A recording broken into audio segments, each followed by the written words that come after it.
Nous allons vous parler de Simon Kazadjian, prisonnier de la prison Montluc. Il fut arrêté le 19 juillet 1944 à Marseille. Il était résistant, il a piégé une voie ferrée pour éviter le départ de déportés. Il était également communiste. Il fut arrêté à 23 ans par la Gestapo. Il était caché dans la cave d'une usine désaffectée. Transféré à Lyon pour être traduit devant le tribunal militaire allemand de Lyon le 21 juillet 1944. Le 24 juillet 1944, il fut interné à Montluc, c'est le numéro 130. Torturé dans les locaux de la Gestapo pour donner le nom de ses collaborateurs, il donna au bout de 3 jours 2 noms, Rems et l'artiste. Il est condamné au 1er août 1944 et il a écrit à ses parents pour les prévenir qu'il allait mourir. La lettre était faite quelques heures avant. La vie était dure car on était 8 détenus entassés dans 4 mètres carrés avec seulement 2 repas par jour, cellules insalubres infestées de vermine. Il était obligé d'assister aux messes le dimanche. Il est considéré comme un sans-bagage, considéré comme condamné à mort. Il est mort fusillé. Il est reconnu grâce aux vêtements envoyés par ses parents. Pantalon noir, pull col roulé, reconnaissable grâce à sa couronne en or dans sa molaire. Son corps a été retrouvé le 15 septembre 1944 au charnier de la Doua.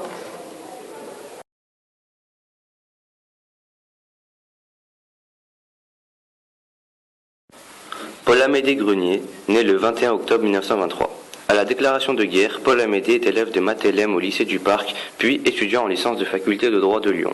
Il est en contact au cours de l'été 1942 avec son ami Jackie Michel.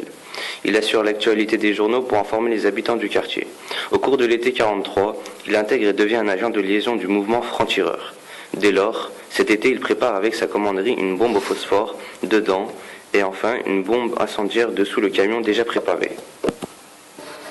Une enquête est menée. Sur dénonciation, 62 agents du réseau Marco Polo sont interpellés. À son tour, Paul-Amédée est appréhendé le 26 novembre 1943 par la Gestapo. En détention à la prison Montluc de Lyon, il est interrogé 12 fois à l'école de santé militaire. Après passage au camp de transit, lequel il est déporté le 30 novembre 1944, enfin, il est répatrié en 1945 après la libération des camps.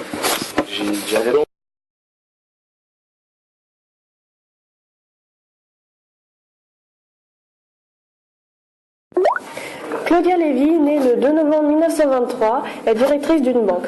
Au début de la guerre en 1940, Claudia a commencé à lancer des tracts dans des tramways lyonnais.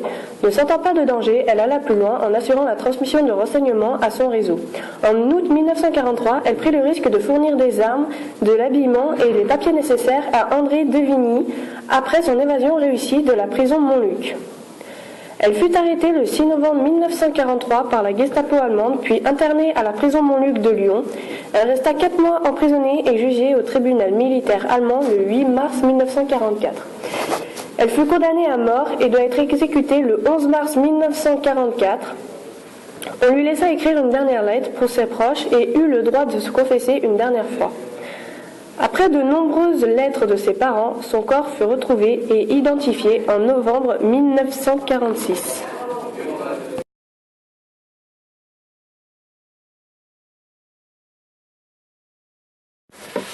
Jean Santos, fusillé par les Allemands et enterré à la Doua dans un charrier le 1er février 1944.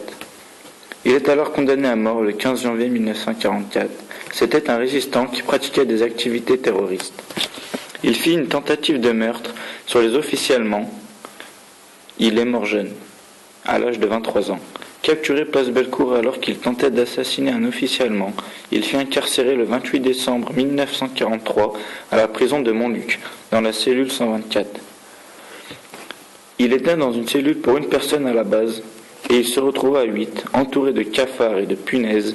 Il vivait dans des conditions très déplorables. Il n'y avait que 10 minutes par jour pour sortir, notamment pour se doucher, sans savon ni habit de rechange. Il n'y avait pas de sanitaire dans la cellule, il était obligé de faire ses besoins dans un seau.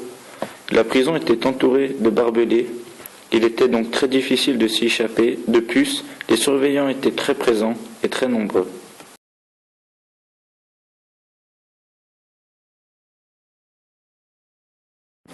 Louis Marchand est l'aîné d'une famille de 10 enfants. Il a effectué ses études au lycée de Marseille. Engagé volontaire dans la cavalerie en 1930, il a été affecté au 1er régiment de chasseurs d'Afrique.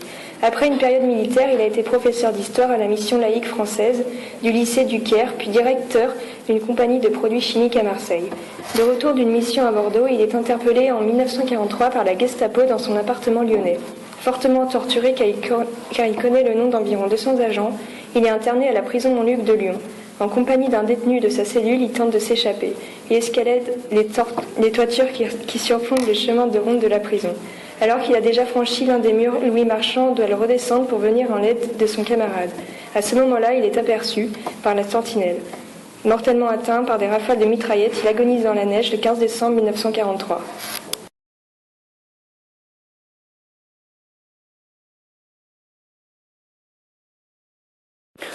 Marcel Pradel, né le 27 septembre 1920, est arrêté le 9 janvier 1944, puis incarcéré dans la prison Montluc pour avoir vendu des armes à des forces résistantes. Il est condamné à mort le 23 janvier 1944 par le tribunal militaire allemand de Lyon, puis fusillé le 27 janvier 1944 à la Doua. De son vivant, il était serveur dans un restaurant du centre lyonnais. Lorsqu'il a été retrouvé par la police judiciaire, il a été déclaré qu'il était brun avec 2 côtes cassées. Après enquête, il s'est avéré que l'homme était un membre actif de la résistance qui fournissait aux forces armées des explosifs.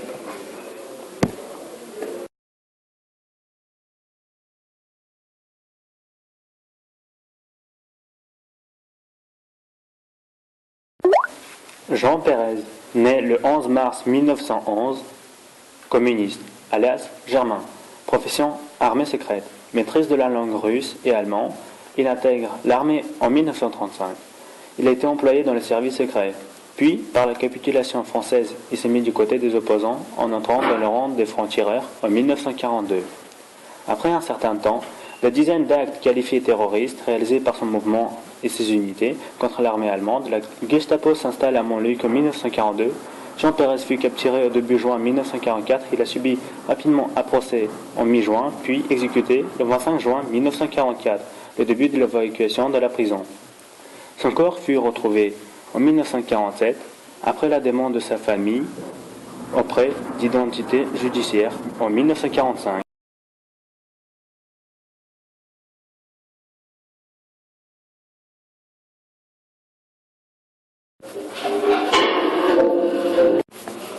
« 17 décembre 1944. À la demande de recherche d'Anaël Lévy, le corps de son frère Ismaël Lévy, né le 15 janvier 1919, fusillé le 8 avril 1944 à la prison de Montluc, âgé alors de 25 ans, a été retrouvé lors d'une fouille à la Doua le 16 décembre 1944. Le corps a pu être identifié grâce à ses vêtements et à quelques détails physiques, col roulé rouge, pantalon marron, écharpe noire, bonnet noir, et sandalettes usagées, ainsi que cheveux bruns, dents cassées, cicatrices sur le front et grains de beauté sur le menton. Après quelques recherches, nous avons retrouvé une lettre qu'il a écrite à sa sœur en lui disant qu'il a été condamné à mort le 1er avril 1944 et qu'il regrettait son acte de résistance.